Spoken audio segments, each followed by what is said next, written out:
మహబూబాబాద్ జిల్లా నెల్లికుదురు మండలం రాజుల కొత్తపల్లిలో అకాల వర్షంతో నష్టపోయిన పంటలను ఎమ్మెల్యే మురళీ నాయక్ పరిశీలించారు. పంట నష్టపోయిన రైతులను ప్రభుత్వం ఆదుకుంటుందని, ధైర్యంగా ఉండాలని సూచించారు. అకాల వర్షంతో వరి, మామిడి, మొక్కజొన్న పంటలు దెబ్బతిన్నాయని, పంటల నష్టంపై తక్షణమే అధికారులు నివేదిక తయారు చేయాలన్నారు. పంటలు చేతికందే సమయంలో ప్రకృతి వైపరీత్యంతో అపార నష్టం జరిగిందని సీఎం రేవంత్ రెడ్డి వ్యవసాయ శాఖ మంత్రితో మాట్లాడి నష్టపోయిన రైతులను ఆదుకునేందుకు కృషి చేస్తామన్నారు.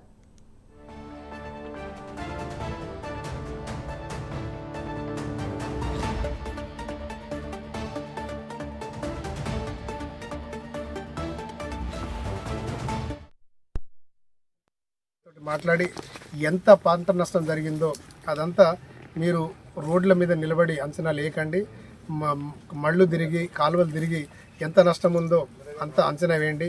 మేము ప్రభుత్వం దృష్టికి తీసుకెళ్ళి ఆ రైతులకు నష్టపరిహారం ఇచ్చే విధంగా మేము ప్రభుత్వం ద్వారా ఏదో ఒక రకంగా నష్టపరిహారం ఇప్పిద్దామని చెప్పేసి రైతులకు కోరడం, అదేవిధంగా అగ్రికల్చర్ ఆఫీసులో కూడా తెలియడం జరిగింది.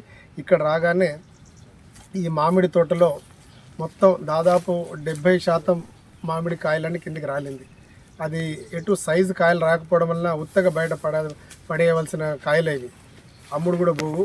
అందుకే హార్టికల్చర్ వాళ్ళు ఎస్ఓ గారితో కూడా మాట్లాడడం జరిగింది.